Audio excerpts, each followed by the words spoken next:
ভবিষ্যতের জন্য নতুন এক সভ্যতার সূচনা করতে যাচ্ছে তুরস্ক, যেখান থেকে শুরু হতে পারে মানুষের বসবাসের নতুন এক মডেল। যাবে না বিদ্যুৎ, থাকবে না পানির সংকট, এমনকি খাবারের জন্য নির্ভর করতে হবে না বাইরের বিশ্বের উপর। তুরস্কের এমনই এক স্বয়ংসম্পূর্ণ আবাসন প্রকল্প নিয়ে বিস্তারিত জানাচ্ছেন শিহাব ইসলাম। মঙ্গল কিংবা চাঁদে নয়, এই পৃথিবীতেই স্বয়ংসম্পূর্ণভাবে মানুষের টিকে থাকার নতুন একটি মডেল তৈরির চেষ্টা চলছে তুরস্কে। দেশটির পশ্চিমাঞ্চলীয় ইজমির প্রদেশে নির্মাণাধীন এই ওয়ান প্ল্যানেট হ্যাবিটেটকে নির্মাতারা বলছেন বিশ্বের প্রথম স্বয়ংসম্পূর্ণ বিলাসবহুল আবাসন প্রকল্প, যেখানে বিদ্যুৎ, পানি থেকে শুরু করে দৈনন্দিন খাবার সবকিছুরই বড় অংশ উৎপাদিত হবে নিজেদের ব্যবস্থায়।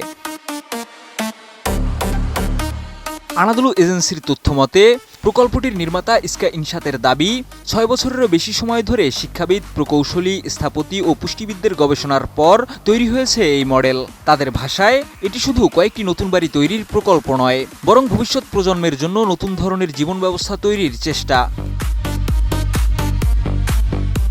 এর পেছনে আছে পরিবেশগত বড় একটি চ্যালেঞ্জও।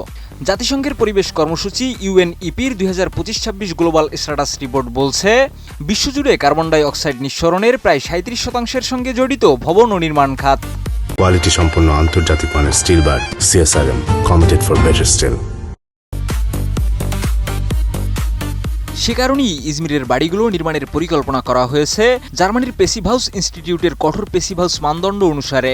উন্নত নিরোধক ট্রিপল গ্যাজেট জানালা, বায়ুরোধী কাঠামো ও তাপ পুনরুদ্ধারকারী ভেন্টিলেশন ব্যবস্থার মাধ্যমে হিটিং ও কুলিংয়ের প্রয়োজনীয় শক্তি প্রচলিত ভবনের তুলনায় ব্যাপকভাবে কমানো সম্ভব। পেসিভ হাউস ইনস্টিটিউটের বিভিন্ন পরীক্ষায় কিছু প্রচলিত ভবনের তুলনায় 90%-এরও বেশি হিটিং এনার্জি সাশ্রয়ের নজির পাওয়া গেছে।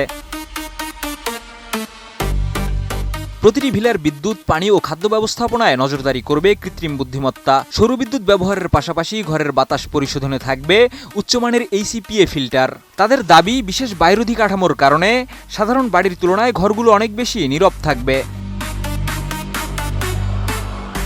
ভূমিকম্পের ঝুঁকি মোকাবিলায় কাঠামোয় কার্বন ফাইবার রিইনফোর্সমেন্ট ব্যবহারের পরিকল্পনাও রয়েছে। নির্মাতা প্রতিষ্ঠান বলছে, মহাকাশ ও বিমান শিল্পে ব্যবহৃত প্রযুক্তি থেকে অনুপ্রাণিত এই উপাদান ভবনের কাঠামোগত সক্ষমতা বাড়াবে। পানির ক্ষেত্রেও থাকছে নিজস্ব চক্র। বৃষ্টির পানি সংরক্ষণ, নিয়ন্ত্রিত ভূগর্ভস্থ পানি ব্যবহার এবং গোসল ও গৃহস্থলীতে ব্যবহৃত গ্রে ওয়াটার পরিশোধন করে পুনরায় কাজে লাগানোর পরিকল্পনাও রয়েছে। তবে প্রকল্পটির সবচেয়ে ব্যতিক্রমী অংশ খাদ্য উৎপাদন। মাছ চাষ ও মাটিবিহীন উদ্ভিদ চাষকে একই চক্রে যুক্ত করা অ্যাকোয়াপনিক্স পদ্ধতি ব্যবহার করা হবে এখানে। জাতিসংঘের খাদ্য ও কৃষি সংস্থা FAO বলছে, কিছু অ্যাকোয়াপনিক্স ব্যবস্থা প্রচলিত কৃষির তুলনায় প্রায় 90% কম পানি ব্যবহার করতে পারে। নির্মাতাদের পরিকল্পনা অনুযায়ী প্রতিটি পরিবারের জন্য বছরে প্রায় 800 কেজি সবজি, 500 কেজি ফল এবং মাছ ও চিংড়ি সহ বিভিন্ন খাদ্য উৎপাদনের ব্যবস্থা থাকবে। সঙ্গে থাকবে ডিম, দুগ্ধজাত পণ্য ও মধু। তবে এসব উৎপাদনের পরিমাণ এখনও প্রকল্প কর্তৃপক্ষের পূর্বাভাস। বাস্তবে আবাসন চালু হওয়ার পরই তা যাচাই করা সম্ভব হবে।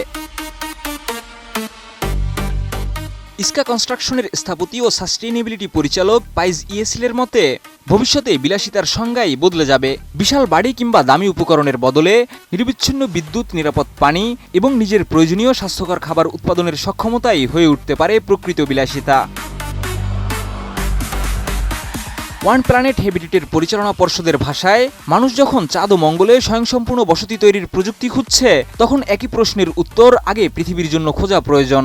তাদের লক্ষ্য, ইজমিরে ভিলা দিয়ে শুরু হওয়া এই ধারণা ভবিষ্যতে বড় শহরেও প্রয়োগ করা।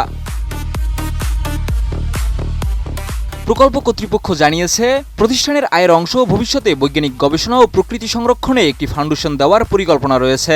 সীমিত সংখ্যক ভিলার বসবাসের জন্য 17 আগস্ট 2026 থেকে আবেদনও গ্রহণ করা হচ্ছে। শিহাব ইসলাম, ATN নিউজ।